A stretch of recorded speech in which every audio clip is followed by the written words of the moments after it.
नमस्कार दोस्तों, आज हम राजस्थान लोक सेवा आयोग के बारे में अध्ययन करेंगे। जो स्टेट पब्लिक सर्विस कमीशन के बारे में। देखिए 1935 का जो भारत शासन अधिनियम जो अंग्रेज़ों के ज़माने में आया था, उसमें प्रत्येक स्टेट के लिए एक लोक सेवा आयोग की स्थापना का प्रावधान किया गया था। तो देखिए मित्रों, संविधान के अनुच्छेद 315 है ना, संविधान का जो हमारा अनुच्छेद 315 जो एक है वो यूपीएससी की बात करता है, यूनियन पब्लिक सर्विस कमीशन, संघ लोक सेवा आयोग की बात करता है। साथ ही साथ हमारे संविधान का अनुच्छेद 315 दो जो है मित्रों, वो स्टेट पीएससी की बात करता है, यानी राज्य लोक सेवा आयोग की बात करता है।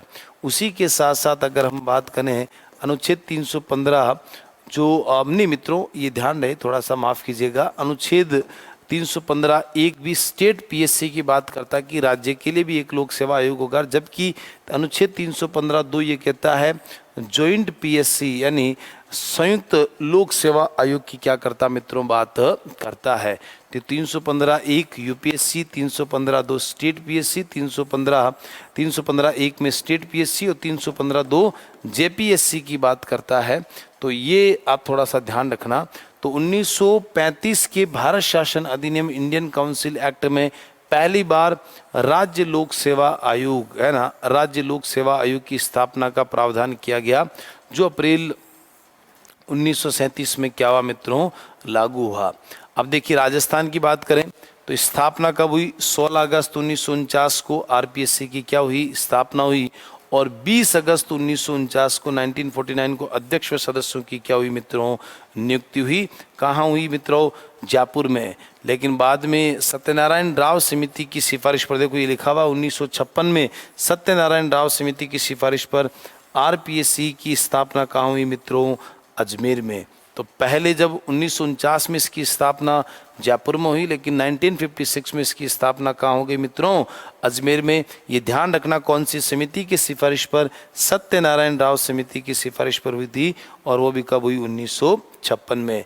एस के घोष इसके पहले क्या थे मित्रों, अध्यक्ष थे किसके, राजस्थान लोक सेवा आयोग के। और वर्तमान में संजय श्रोत्रिय जो हैं वो वर्तमान के क्या हैं मित्रों, अध्यक्ष हैं। आप थोड़ा सा ये ध्यान रखें। आगे देखिएगा, ये देखो अनुच्छेद 315 में साफ लिखा हुआ है कि देखो 315 एक में यूपीएससी व state PSC, state public service commission की स्थापना का प्रावधान है, जबकि है ना 315 दो ये कहता है कि दो या दो से अधिक राज्यों के विधानमंडल यदि ये प्रस्ताव पारित करे तो कौन बनाएगी मित्रों, संसद कानून बनाकर जेपीएससी का क्या कर सकती है मित्रों, गठन कर सकती है ना। दो या दो से अधिक राज्य कानून बनाकर जो दो राज्यों का एक लोक सेवा आयोग बन सकता है मित्रों, इस बात का ध्यान रखिए। दो राज्यों का एक लोक सेवा आयोग बन सकता है। तो दो राज्यों का जब एक लोक सेवा आयोग बना मित्रों, तो उस संबंधित राज्य का राज्य विधानमंडल कानून बनाकर संसद के पास भेजेगा, संसद उसको कानून बनाकर बना सकती है, इस बात का ध्यान रखें। तो पहले दो राज्य के विधानमंडल इसके प्रस्ताव को पारित करें, उसके बाद हमारी संसद के पास ये पावर है कि वो JPSC joint public service commission का क्या करेगी मित्रों, गठन करेगी। आयोग में सदस्यों की संख्या का संविधान में कोई उल्लेख नहीं है। अब देखिए संविधान का मित्रों कौन सा अनुच्छेद है, 318 में ये प्रावधान है कि संसद यूपीएससी व जेपीएससी है ना, जबकि राज्यपाल में स्टेट पीएससी की सदस्य संख्या निर्धारण। देखिए यूपीएससी यानी यूनियन पब्लिक सर्विस कमीशन, संघ लोक सेवा आयोग और संयुक्त लोक सेवा आयोग में सदस्यों की संख्या का निर्धारण मित्रों राष्ट्रपति करेगा, एकदम क्लियर कर देते हैं आपका।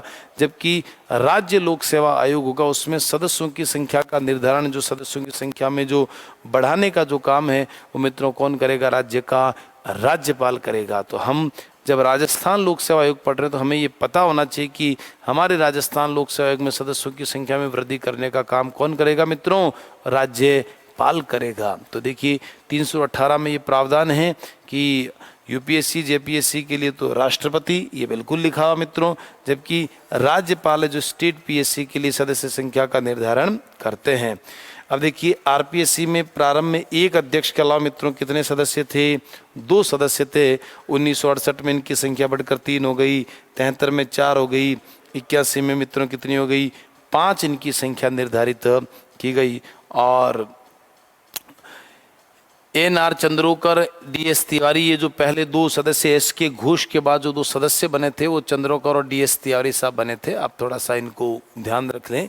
और 2011 के अंदर एक अध्यक्ष के अलावा मित्रों कितने होते हैं? 7 सदस्य। वर्तमान में यही सिस्टम क्या है? लागू है। वर्तमान में भी यही व्यवस्था है। आपको ध्यान रखना कि एक अध्यक्ष और क्या 7 क्या है मित्रों? सदस्य हैं। अब देखिए अनुच्छेद 316 में ये उल्लेखित है कि आयोग में यथासंभव आधे सदस्य ऐसे होंगे, है ना, व्यक्ति होंगे जिन्हें 10 वर्षों का मित्रों क्या होगा? प्रशासनिक अनुभव होगा। 10 वर्षों का क्या होगा मित्रों? प्रशासनिक अनुभव हो। अनुच्छेद 316 में साफ लिखा हुआ है कि आधे सदस्य ऐसे होंगे जिन्हें 10 वर्षों का मित्रों क्या हो? प्रशासनिक अनुभव हो। आधे सदस्य कौन होंगे? इस पर संविधान मित्रों क्या है? मौन है। संविधान क्या है? मौन है। तो देखिए शेष आधे सदस्यों की योग्यता के संदर्भ में संविधान मित्रों क्या है? मौन है। इस बात का आपको ध्यान रखना है। हमारे अध्यक्ष व सदस्यों की नियुक्ति कौन करेगा? राज्य का राज्यपाल करेगा। लेकिन इस संबंध में कोई कॉलेजियम नहीं है। जैसे हमने मानवाधिकार आयोग में कॉलेजियम पढ़ा, या कोई कॉलेजियम नहीं है, तो राज्यपाल द्वारा इनकी नियुक्ति की जाती है। किसके द्वारा? राज्यपाल द्वारा। लेकिन इस संदर्भ में कोई कॉलेजियम यानी समिति नहीं है। इस बात का भी आपको ध्यान रखना है। देखिए मित्रों, कार्यकाल 6 वर्ष का होता है यहाँ के सदस्यों का, और सेवानिवृत्ति की आयु मित्रों कितनी होती है? 62 वर्ष होती है, 62। कोई भी व्यक्ति अपने पद पर पुनः नियुक्ति का पात्र नहीं होगा, यानी सदस्य वापस सदस्य नहीं बन सकता, जबकि अध्यक्ष वापस अध्यक्ष नहीं बन सकता। लेकिन सदस्य क्या बन सकता मित्रों? अध्यक्ष बन सकता है। इस बात का आपको ध्यान रखना। देखिए क्या लिखा हुआ कि कोई भी व्यक्ति अपने पद पर पुनः नियुक्त नहीं हो सकता, लेकिन सदस्य को अध्यक्ष बनाया जा सकता है। ऐसी स्थिति में उन्हें वापस 6 वर्ष का कार्यकाल प्राप्त होगा। मान लीजिए मैं 2 साल सदस्य रहा, मुझे अध्यक्ष बना दिया, तो पुनः वापस 6 वर्ष का कार्यकाल क्या होगा? प्राप्त होगा। इस बात का आपको ध्यान रखना है। ये बड़ी महत्वपूर्ण चीज है इनके कार्यकाल के लिए मित्रों। अनुच्छेद 319 के तहत आयोग के सदस्य व अध्यक्ष सेवानिवृत्ति के बाद भारत सरकार या किसी राज्य सरकार के अधीन कोई लाभ का पद, ऑफिस ऑफ प्रॉफिट प्राप्त नहीं कर सकते। लाभ के पद पर प्राप्त नहीं कर सकते हैं। 319 के तहत आयोग के सदस्य अध्यक्ष सेवानिवृत्ति के बाद इंडियन गवर्नमेंट और स्टेट गवर्नमेंट के अधीन कोई भी लाभ का पद ग्रहण नहीं कर सकते। और विश्वविद्यालय एक स्वायत्त संगठन है जिसमें कुलपति को क्या बनाया? कुलपति बनाया जा सकता। मतलब कुल मिला के अगर आरपीएससी का कोई मेंबर या अध्यक्ष है, वो यूनिवर्सिटी में कुलपति बन सकता है, क्योंकि यूनिवर्सिटी ऑटोनॉमस बॉडी होती है, स्वतंत्र निकाय होता है। वो राज्य सरकार और भारत सरकार के अधीन रहकर कार्य नहीं कर सकती, इसलिए वो लाभ का पद नहीं माना जाता है। इस बात का आपको ध्यान रखना है मित्रों। देखिए हटाते कैसे हैं? एक तो इसके ऊपर आरोप क्या लगता है? कदाचार। अच्छा, 317 के तहत इनको हटाने का प्रावधान है। मित्रों ये ध्यान रहे कि कदाचार शब्द पूरे भारत के संविधान में केवल यहाँ जो स्टेट पीएससी के बारे में जो लिखा हुआ है उसमें अनुच्छेद 317 में ही परिभाषित है। बाकी संविधान में कहीं पर भी कदाचार शब्द परिभाषित नहीं है। तो कदाचार किसी कंपनी के शेयर खरीदना क्या कहलाता मित्रों? कदाचार का आरोप भी माना जाएगा। और आयोग में सदस्यों व अध्यक्ष को हटाने की विधि का उल्लेख अनुच्छेद 317 में।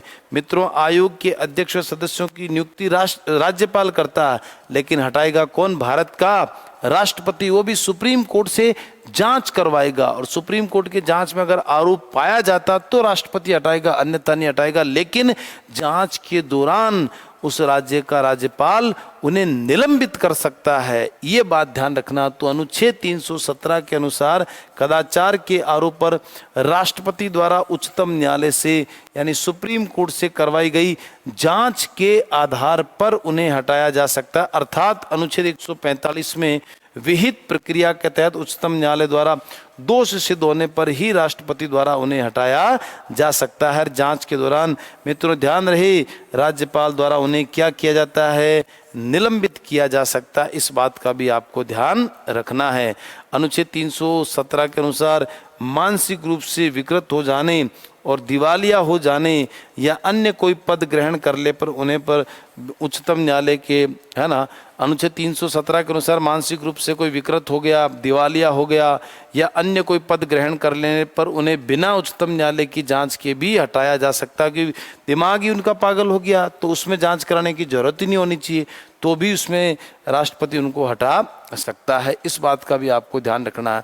देखिए अनुच्छेद 317 में मित्रों कदाचार शब्द परिभाषित है। इसके अनुसार किसी कंपनी के शेयर खरीदने या उसमें भागीदार होने को क्या माना जाता है मित्रों?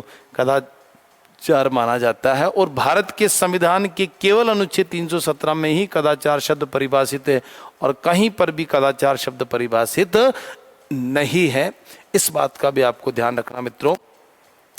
अब हम सब जानते हैं कि जो राजस्थान लोक सेवा आयोग है वो एक भर्ती करता एजेंसी है जो रोजगार के लिए बच्चों के लिए भर्ती करती है। जो जितनी भी सरकारी जो नौकरियां होती है उसके फंक्शंस जो है वो अनुच्छेद 320 में 320 में उल्लेखित है कार्य के अंदर, है ना, जो कि निम्न प्रकार से हैं। पहला क्या करता है? भर्ती करने का काम है। भर्ती करने में जैसे क्या? विज्ञप्ति जारी करना। विज्ञप्ति जारी करने के बाद वो आवेदन मांगता है। आवेदन के बाद आवेदन पत्रों की छटनी करता है कि कोई गलत तो नहीं है। फिर समय सारणी तय करता है ना, टाइम टेबल जारी करता है। फिर परीक्षाएं आयोजित कराता है। परीक्षा के अंदर ध्यान रहे साक्षात्कार भी एक परीक्षा है, कोई अलग से साक्षात्कार नहीं होता है। और उसके बाद वो क्या जारी करता है मित्रों? परिणाम घोषित करता है। ये भर्ती करने का उसका एक शेड्यूल होता है, स्केड्यूल। देखिए विज्ञप्ति जारी करना, आवेदन पत्र आमंत्रित करना, आवेदन पत्रों की छंटनी करना, समय सारणी घोषित करना, परीक्षाएं आयोजित करना, साक्षात्कार भी एक परीक्षाएं होती है। और फिर लास्ट में क्या करता मित्रों? परिणाम घोषित करने का काम इसका होता है। निम्न मामलों में आयोग सरकार को क्या देता मित्रों? सलाह देता है। जैसे भर्ती करने के तरीके, भाई आरएस का एग्जाम प्री मेंस इंटरव्यू होगा या केवल मेंस इंटरव्यू होगा, या केवल प्री मेंस इंटरव्यू के नंबर तीनों के जुड़ेंगे या मेंस इंटरव्यू के नंबर जुड़ेंगे, ऐसे सलाह देने का काम आयोग का है। दूसरा मोस्ट इंपोर्टेंट, एक सेवा से दूसरी सेवा में स्थानांतरण राज्य सरकार को सलाह देना। देखिए मित्रों, एक तो होता है एक पद से दूसरे पद पर, एक पद से दूसरे पद पर स्थानांतरण, और एक होता है एक सेवा से दूसरी सेवा में स्थानांतरण। इन दोनों में अंतर है। स्थानांतरण में दोनों में अंतर है। मान लीजिए मैं पटवारी हूं और मैं जयपुर में नौकरी करता हूं, मुझे बांसवाड़ा मेरा ट्रांसफर कर दिया, तो वो हो गया एक पद से दूसरी पद पर ट्रांसफर। मान लीजिए सरकार ने कहा कि पटवारी का पद हम समाप्त करेंगे, अब पटवारी नहीं होंगे, चलो ठीक है। लेकिन जो वर्तमान में मान लीजिए 5000 पटवारी, इनका क्या करोगे? तो उनकी जैसी उनकी योग्यता, उनके अकॉर्डिंग उनको दूसरी सेवा में ट्रांसफर करें कि भाई इनको ग्राम सेवक बनाया जाए, इनको एलडीसी बनाया जाए, इनको शिक्षक बनाया जाए। तो वो हो गया एक सेवा से दूसरी सेवा में स्थानांतरण। इसमें आरपीएससी की सलाह चलती है मित्रों। तो ध्यान रखना, स्थानांतरण में एक पद से दूसरे पद पे, तो ये तो काम है सरकार का मित्रों। किसका काम है? सरकार का। जबकि एक सेवा से दूसरी सेवा में स्थानांतरण की सलाह देना, है ना, ये किसका काम है? आरपीएससी का। फिर पदोन्नति के आधार 320(3) के तहत, है ना, प्रमोशन कैसे मिलना चाहिए सरकार को, इस पर भी सलाह देती है। किसी अधिकारी पर अनुशासनात्मक कार्रवाई करना, कोई करप्शन में किसी और लिप्तता में अगर कोई अधिकारी पाया गया है तो उसकी अनुशासनात्मक कार्रवाई की प्रक्रिया में आयोग उनको क्या देता मित्रों? सलाह देता है ना। और सेवा के दौरान जो भी नुकसान हुआ उसकी वो क्या देता मित्रों? क्षतिपूर्ति का काम जो होता है वो किसका होता है? आयोग का होता है। क्षतिपूर्ति के लिए सलाह देता है कि मान लीजिए किसी को निलंबित रखा, अब उसको बहाल किया, तो उसमें उसका कोई दोष नहीं था, तो उसको आप क्या दीजिए, है ना, क्षतिपूर्ति दीजिए। और सेवा के दौरान विधिक कार्रवाई कब है? विधिक कार्रवाई कब है? राज कार्य में बाधा पहुंचाने पर वकील का जो खर्चा है ना, ये इसके लिए भी, है ना, वो क्या देता है? सलाह देता है। कौन? राजस्थान लोक सेवा आयोग। और प्रशिक्षण, नियुक्ति, वेतन वृद्धि, एक जगह से दूसरी जगह स्थानांतरण, आरक्षण के संदर्भ में, है ना, एक जगह से दूसरी जगह, इसमें आयोग की कोई भूमिका सरकार की होती है, इसमें आयोगी की कोई भूमिका नहीं होती है मित्रों। इस बात का ध्यान रखिए। अनुच्छेद 321 के तहत विधानमंडल राजस्थान में विधानसभा कानून बनाकर आरपीएससी के कार्यों में वृद्धि, तो विधानसभा कार्यों में वृद्धि करेगी मित्रों, राज्यपाल नहीं करेगा। इस बात का ध्यान रखिए, कार्यों में वृद्धि करने का काम कौन करेगा? राज्य विधान मंडल, यानी इसमें राजस्थान में कौन है मित्रों? विधानसभा। राज्यपाल आयोग के कार्यों में, देखिए आयोग के कार्यों में कमी के लिए नियम कौन बनाएगा मित्रों? राज्यपाल। आयोग के कार्यों में वृद्धि के लिए नियम कौन बनाएगा मित्रों? विधानसभा।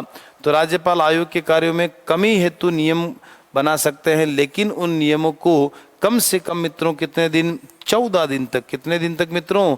14 दिन तक विचार विमर्श हेतु विधानसभा में रखना होता है। तो राज्यपाल अगर आयोग के कार्यों में कमी करता है तो 14 दिन तक कम से कम विचार विमर्श हेतु विधानसभा में रखता है। इस बात का भी आपको ध्यान रखना है। और अनुच्छेद 322 के तहत 322 के तहत आयोग के अध्यक्ष व सदस्यों को वेतन व पेंशन राज्य की संचित निधि में से मिलेगी। कहाँ से मिलेगी मित्रों? राज्य की संचित निधि। अनुच्छेद 266(2) के तहत जो होती है, तो 322 के तहत आयोग के अध्यक्ष व सदस्यों को वेतन पेंशन राज्य की संचित निधि में से मिलती है, जिसमें पद पर रहते हुए हानिकारक परिवर्तन नहीं हो सकता मित्रों। क्या नहीं हो सकता? हानिकारक परिवर्तन नहीं किया जा सकता।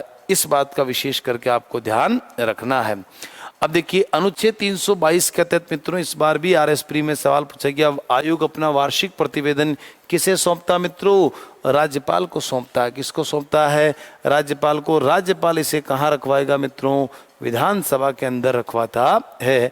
और राज्य सरकार आयोग की किसी भी सिफारिश को स्वीकार कर सकते हैं, लेकिन अस्वीकार किए जाने के उसके कारण को विधानसभा के अंदर बताना होता है। किसको? राजस्थान लोक सेवा आयोग की सिफारिश अगर सरकार स्वीकार करती तो ठीक है, अगर सरकार स्वीकार नहीं करती है तो विधानसभा में उसके कारण बताएगा कि हमने उसकी सलाह को क्यों नहीं माना है। और जो आयोग का मित्रों जो सचिव होता है वो प्रशासन का व्यवहारिक कार्यपालक होता है, और सचिव की जो नियुक्ति होती है मित्रों वो भी कौन करता है? राज्य का राज्यपाल करता है। तो आयोग में एक सेक्रेटरी होता है, सचिव होता है, उसकी नियुक्ति कौन करेगा? राज्यपाल करेगा। और सचिव के प्रति किसी भी प्रकार की अनुशासनात्मक कार्रवाई का अधिकार अध्यक्ष को ही है। मोस्ट इंपोर्टेंट है, नियुक्ति राज्यपाल करेगा, लेकिन सचिव के खिलाफ ये अनुशासनात्मक कार्रवाई करनी है तो वो कौन करेगा मित्रों? अध्यक्ष करता है। और सचिव राज्यपाल को ऐसी कार्रवाई के विरुद्ध अपील कर सकता है। सचिव राज्यपाल को ऐसी कार्रवाई, मान लीजिए मैं सचिव हूं, मेरे खिलाफ मान लीजिए कोई कार्रवाई करी है अध्यक्ष ने, तो मैं राज्यपाल के पास ये अपील कर सकता हूं, है ना, अध्यक्ष की कार्रवाई के खिलाफ। इस बात को महत्वपूर्ण ध्यान रखना। श्री श्याम सुंदर शर्मा, है ना, आरपीएससी के पहले अध्यक्ष, नहीं, ये चीज़ थोड़ा सा इसमें गलत आ रहा है ना, आप इसको काट दे। देखिए आरपीएससी के पहले कार्यवाहक अध्यक्ष श्री कौन है मित्रों? सर एस के घोष। कौन है मित्रों? एस के घोष है ना, इस बात का ध्यान रखिए। आरपीएससी के प्रथम जो स्थायी अध्यक्ष हैं वो कौन है ना, जो एस.सी. त्रिपाठी साहब, है ना। तो पहले कार्यवाहक अध्यक्ष एस के घोष बने, और आरपीएससी के प्रथम स्थायी अध्यक्ष कौन बने मित्रों? एस.सी. त्रिपाठी साहब बने। सबके कार्यकाल लिखे हुए हैं। मोस्ट इंपॉर्टेंट है, जो तीसरे जो अध्यक्ष बने थे डी.एस. तिवारी, इनका सबसे लंबा कार्यकाल रहा मित्रों। कौन सा रहा? सबसे लंबा कार्यकाल रहा। और आरपीएससी के 19वें अध्यक्ष श्री पी.एस. यादव, है ना, मात्र 37 दिन तक आरपीएससी के क्या रहे? अध्यक्ष। तो सबसे छोटा कार्यकाल, अगर न्यूनतम अगर कार्यकाल आपसे पूछे तो श्री पी.एस. यादव साहब का। सबसे लंबा कार्यकाल पूछे तो मित्रों कौन है? श्री डी.एस. तिवारी साहब का रहा। और कसौटी राजस्थान आरपीएससी का मासिक मुख्य पत्र है। कौन सी मित्रों? कसौटी राजस्थान, है ना, आरपीएससी का मासिक क्या है? मुख्य पत्र है। तो मित्रों आज हमने राजस्थान लोक सेवा आयोग के बारे में जानने का प्रयास किया। बहुत बहुत धन्यवाद। नमस्कार।